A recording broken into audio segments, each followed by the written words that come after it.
A teacher writes in and asks, Skip, how do I use my dock camera and my laptop camera in the same screen during a Zoom meeting? At first glance, one might think, that's impossible. Your computer can only recognize one camera at once.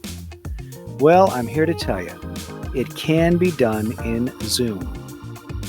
First, start with your second camera, a dock camera or an external web camera in this case, hooked up to USB.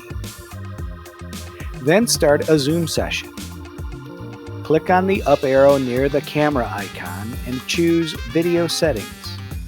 Click on Share Screen and then enable side-by-side mode. Exit out of there and hit the Share Screen icon along the bottom. In the Advanced tab, one of the choices is Content from a second camera. Choose that, click Share, and you should be greeted with a view from both cameras on one screen.